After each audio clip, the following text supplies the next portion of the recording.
আসসালামু আলাইকুম। বন্ধুরা, দেখতেই পারছেন ১৮৭ পদে শিক্ষা প্রকৌশল অধিদপ্তরে নতুন নিয়োগ বিজ্ঞপ্তি প্রকাশ করা হয়েছে, যেখানে আপনারা এইচএসসি পাশে বাংলাদেশের সকল জেলা নারী পুরুষ উভয়ই আবেদনটি করতে পারবেন। সো আবেদন করতে কত টাকা খরচ পড়বে, শিক্ষাগত যোগ্যতা কি লাগবে এবং আবেদন কবে থেকে শুরু হবে এবং শেষ কবে, সম্পূর্ণ তথ্য আপনাদের সাথে শেয়ার করব। স্কিপ না করে সম্পূর্ণ ভিডিওটি দেখতে থাকুন। আর যারা আমার চ্যানেলে নতুন, অবশ্যই ইউটিউব চ্যানেলটি সাবস্ক্রাইব করবেন, যাতে সবার আগে আপনি আমার সকল চাকরির খবর পেতে পারেন। স্কিপ না করে সম্পূর্ণ ভিডিওটি দেখতে থাকুন। এখানে বলা হয়েছে, প্রধান প্রকৌশলীর কার্যালয়, শিক্ষা প্রকৌশলী অধিদপ্তর, শিক্ষা ভবন, রূপলাক, ঢাকা। দেখে আসি পদের নাম ও শিক্ষাগত যোগ্যতা কি লাগবে। স্টোর অফিসার, এখানে বেতন স্কেল হলো ১২,৫০০ থেকে ৩০,২৩০ টাকা। এখানে বয়স ১৮ থেকে ৩০ বছর। পদ সংখ্যা আছে একটি। যে কোনো স্বীকৃত বিশ্ববিদ্যালয় হতে ব্যবসায় শিক্ষা অনুষদভুক্ত কোনো বিষয়ে অনূন্য দ্বিতীয় শ্রেণী বা সমমানের সিজিপিএতে স্নাতক বা সমমানের ডিগ্রি হোক। এখানে পদ সংখ্যা আছে 25টি। কোনো স্বীকৃত বিশ্ববিদ্যালয় হতে ব্যবসায় শিক্ষা অন্তর্ভুক্ত কোনো বিষয়ে অনূন্য দ্বিতীয় শ্রেণী বা সমমানের সিজিপিএতে স্নাতক বা সমমানের ডিগ্রি। ৩ নম্বরে বলা হয়েছে কম্পিউটার অপারেটর, পদ সংখ্যা আছে 27টি। কোনো স্বীকৃত বিশ্ববিদ্যালয় হতে বিজ্ঞান বিভাগে স্নাতক বা সমমানের ডিগ্রি, কম্পিউটার চালানোর অভিজ্ঞতা এবং বাংলায় 20 শব্দ এবং ইংরেজিতে 30 শব্দ জানা থাকতে হবে।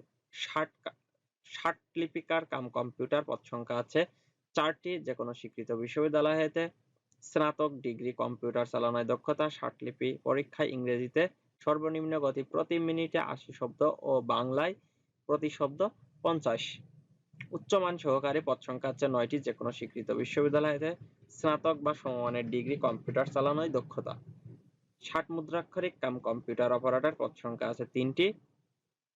এখানে কোনো স্বীকৃত বিশ্ববিদ্যালয় হতে দ্বিতীয় শ্রেণী বা সমমানের পরীক্ষায় স্নাতক বা স্নাতক ডিগ্রি, কম্পিউটার চালানোয় দক্ষতা, বাংলায় প্রতি মিনিটে 60 শব্দ এবং ইংরেজিতে। এখানে বলা হয়েছে হিসাব সহকারী কাম কম্পিউটার অফিস সহকারী কাম ক্যাশিয়ার, পদ সংখ্যা আছে 39টি। কোনো স্বীকৃত বোর্ড হইতে ব্যবসায় শিক্ষা বিভাগে উচ্চ মাধ্যমিক সার্টিফিকেট বা সমমানের পরীক্ষায় উত্তীর্ণ, কম্পিউটার চালানোয় এমএস ওয়ার্ডের কাজের দক্ষতা।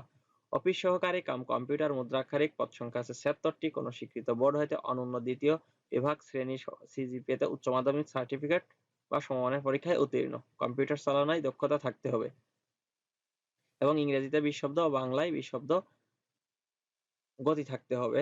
স্টোর কিপার, এখানে পদ সংখ্যা আছে একটি। কোনো স্বীকৃত বোর্ডের উচ্চ মাধ্যমিক সার্টিফিকেট, সমমানের পরীক্ষায় উত্তীর্ণ, কম্পিউটার চালানোয় এমএস ওয়ার্ডের কাজের দক্ষতা থাকতে হবে। ইলেকট্রিশিয়ান, পদ সংখ্যা আছে 2টি। কোনো স্বীকৃত বোর্ড হইতে সংশ্লিষ্ট ট্রেডে উচ্চ মাধ্যমিক সার্টিফিকেট, ভোকেশনাল সংশ্লিষ্ট কাজে 6 মাসের অভিজ্ঞতা থাকতে হবে এবং উচ্চ মাধ্যমিক সার্টিফিকেট বা সমমানের পরীক্ষায় উত্তীর্ণ সহ 1 বছরের ট্রেড সার্টিফিকেট কোর্সে উত্তীর্ণ, ইলেকট্রনিক লাইসেন্স বোর্ডের বি সার্টিফিকেট থাকতে হবে। ভর্তি সম্পর্কে আপনাদের আবেদন পরীক্ষায় অংশগ্রহণের ক্ষেত্রে অবশ্যই অনুসরণ করতে হবে যেগুলো: সকল পদে 1-3-2024 নিম্নবর্ণিত শর্তাবলী আবেদন ফর্ম পূরণ ও পরীক্ষায় অংশগ্রহণের ক্ষেত্রে অবশ্যই অনুসরণ করতে হবে। সকল পদে 1-3-2024 তারিখে প্রার্থীর বয়স 18 থেকে 30 এবং নিজ জেলার এক জেলার বাসিন্দা অন্য জেলার বাসিন্দা হিসেবে আবেদন করতে পারবেন না এবং বাকিগুলো আপনারা একটু ভালোভাবে দেখে নেবেন। এখানে বলা সমকাল পত্রিকায় প্রকাশ করা হয়েছে, আপনারা সেখান থেকে দেখে নিতে পারেন।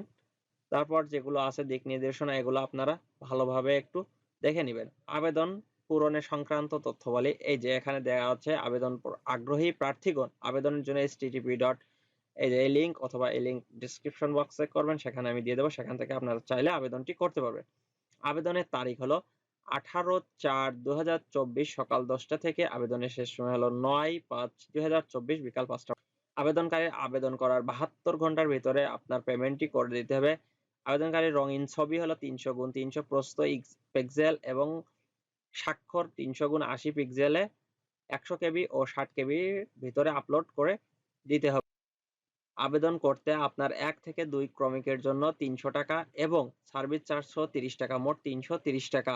3 থেকে 10 ক্রমিক নংয়ের জন্য 200 টাকা এবং টেলিটক সার্ভিস চার্জ 23 টাকা সহ মোট 223 টাকা ফি আপনার জমা দিতে হবে। এবং কি কি কাগজপত্র লাগে এখানে সকল দিক নির্দেশনা দেওয়া আছে। আপনারা সেখানে প্রার্থী যাচাইয়ের যোগ্যতা, এখানে কিভাবে যাচাই হবে? প্রার্থী সকল শিক্ষাগত যোগ্যতা সনদপত্র, অবিভক্ত সনদপত্র, প্রার্থী যে ইনস্টিটিউট বা ইউনিভার্সিটিতে গ্রাজুয়েশন কমপ্লিট করেছে সে সম্পর্কে আলোচনা। ইউনিয়ন পরিষদ থেকে কাগজপত্র নেওয়ার কথা বলা হয়েছে।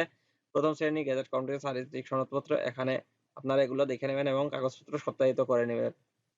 যে সকল জেলার প্রার্থীগণ আবেদন করার প্রয়োজন নেই: ফেনী, পঞ্চগড় ও ঝালকাঠি জেলা।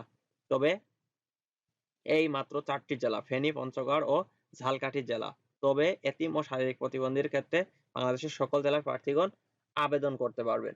তো এই ছিল হলো গণপ্রজাতন্ত্রী বাংলাদেশ সরকার প্রধান প্রকৌশলীর কার্যালয় শিক্ষা প্রকৌশলী অধিদপ্তরে নিয়োগ বিজ্ঞপ্তি আপনাদের সম্পূর্ণ আলোচনা করলাম। যদি না বুঝতে পারেন ভিডিওটি দেখার পরে আপনি অবশ্যই কমেন্ট বক্সে জানাবেন, আমি সাথে সাথে উত্তর দেওয়ার চেষ্টা করব। এখানে সর্বমোট হলো 187 পদ। আপনার যারা যোগ্যতা মেলবে এবং এই 4 জেলা ব্যতীত আপনারা সকলে আবেদনটি করতে পারবেন। সো নতুন কোনো চাকরির ভিডিও আসা পর্যন্ত ভালো থাকবেন, সুস্থ থাকবেন। ধন্যবাদ সবাইকে। আসসালামু আলাইকুম।